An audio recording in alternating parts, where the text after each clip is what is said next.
Welcome sa DRS 2.0. Fresh at nagbabagang happenings ba ang hanap mo? Mga padabarkads man yan o mga trending topics? Pwes, sagutin natin yan. Kaya naman isubscribe nyo na ang ating channel para sa mga nagbabagang balita everyday. So ayan, welcome back again sa ating YouTube channel mga kadabarkads. And for today's video, ang pag-uusapan natin ay tungkol sa mga importanteng ganap sa loob at sa labas ng Eat Bulaga. So kanina ang nag-opening number po mga kadabarkads at nagpainit ng tanghalian po ng Eat Bulaga.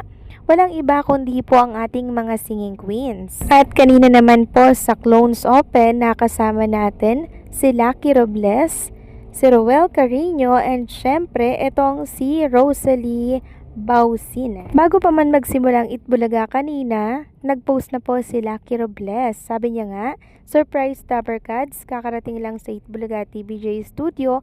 Nasa Clones Open po ako later with Bunso Roel Carino, Matt Morrow, and Ate Rosalie Bausin, Tina Turner.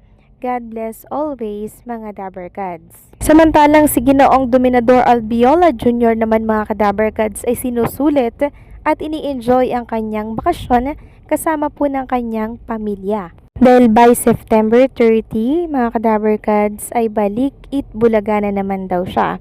Sabi niya nga sulit ang bakasyon dahil kapiling ang buong pamilya. I miss my family, September 30, balik trabaho na naman sa Eat Bulaga. See you guys everyday. So ang mga Dabarkads natin ay nagpe-prepare na po ng pag-alis nila papunta po ng Sydney, Australia. Marami nga po ang nagsasuggest na sana daw ay isama ng Eat Bulaga TVJ itong si Elvis Presley and syempre si Matt Monroe. Marami po ang nagpo-protestang Dabarkads natin na since may charisma, may dating sa Elvis Presley, why not hindi daw ito isasama ng Eat Bulaga? Sabi nga dito sa isang community, hope you include Jerome and Roel in your Sydney presentation. So, pwede naman silang isama mga Kadabarkads sa Sydney, Australia. Pero yun nga, kakain po ng mahabang oras para po sa mga documents and requirements na kakailanganin para po sila ay makasama po dito. Kasi mahigpit din po na country itong Australia mga Kadabarkads. Siguro sa mga susunod po na ganap ng Eat Bulaga, sa ibang bansa pwede na silang makasama. Samantalang isang musical artist na nag-judge na rin po sa The Clones, meron pong ni-reveal or pinost sa kanyang social media account tungkol kay Roel Carino and syempre kay Elvis Presley. Walang iba kundi po si Jeffrey Hidalgo. Sabi niya nga reunited with The Clones at makikita nga dito ang picture nila together ni Matt Morrow, Elvis, kasama po siya. At kung magbabasa nga kayo ng komento sa naturang post, marami pong netizen ang naiinis. Sabi nga ng isa dito, galit ako dyan kay Jeffrey Hidalgo, binagsak niya si Bunso. Tapos ngayon, pa-picture ka pa. Inis talaga ako sa grupo niyong judges. Salamat, napaka-support talaga ni Idol. Sobrang bait at humble. So, kahit naman po hindi nakapasok si Jerome Ibardome mga Kadabarkads sa Grand Showdown nung nakaraan, parang siya po talaga yung nagsha-shine sa batch po ng The Clones ngayon. Kabi-kabila po yung mga project, kabi-kabila yung mga offer niya, 'di ba? So kung siya yung pumasok doon, di wala, di nabigyan ng chance yung iba. So siguro yun yung dahilan mga Kadabarkads, siya yung sisikat, kaya hindi po siya yung nakapasok. So, sobrang blessings yun kumpara sa siya po yung nanalo. Kung siya yung nanalo, di ba?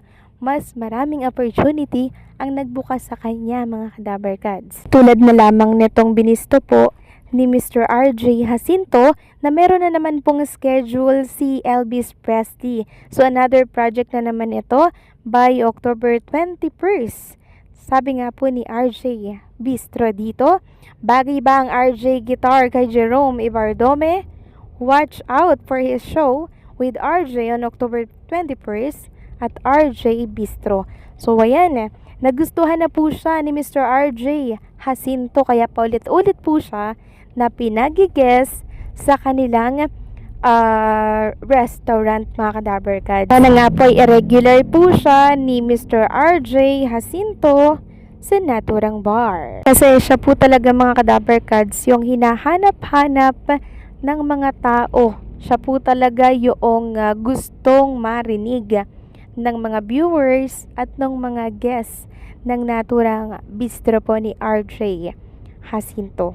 So usually po, mga ka-Dabarkads, yung mga fans po ni Elvis Presley or nitong si Jerome Ibardome ay mga oldies po, kasi syempre si Elvis Presley po, yun po yung time na kapanahunan po nila eh. Kaya kung yung mapapansin, ang marami po talaga sa fans ni Jerome ay mga matatanda na po talaga. Kaya love na love po siya ng mga Dabarkads natin na may mga edad na. Samantalang next topic naman, pag-usapan natin, mga ka-Dabarkads, etong kakapasok lamang po na balita na siyang bumulaga po sa kalaban ng TVJ or ng Itbulaga. Walang iba, mga ka-Dabarkads, kundi po ang naging hatol or ang naging desisyon ng Korte Suprema para po sa Itbulaga, na kung saan kailangan nga pong magbayad ng Tape Incorporated ng 3 milyong piso bilang bayad danyos po yan, mga ka-Dabarkads, dito po sa Itbulaga and syempre sa abogado po. Sabi nga dito ng News 5 po ang nagbalita nito, Itbulaga TVJ panalo po sa korte.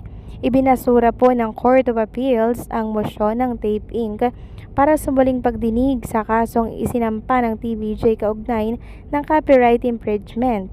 Kinilala ng korte na sina Sen Tito Soto, Vic Soto at Joey De Leon ang lehitimong may-ari ng mga audiovisual recordings at jingles ng Itbulaga na ginamit umano ng tape ng walang pahintulot.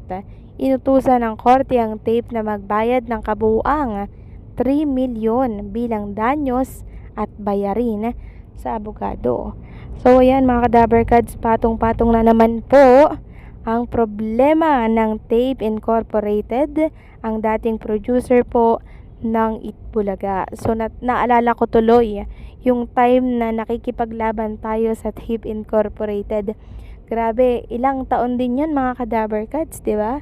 At ngayon, eto na po ang bunga ng ating pakikipaglaban. Panalo po ang Itbulaga, panalo ang mga Dabarkads sa pinaglaban po nilang karapatan para po yan sa Itbulaga. So mainam na rin po ang nangyari, mga ka-Dabarkads, no? Dahil mas maraming blessings pa ang na-unlock ng Itbulaga at ng TVJ. Dito po yan sa TV5. Congratulations, Itbulaga, TVJ, and syempre sa mga Dabarkads natin. So hanggang dito na lamang pong update natin. Maraming salamat sa patuloy na pagsuporta.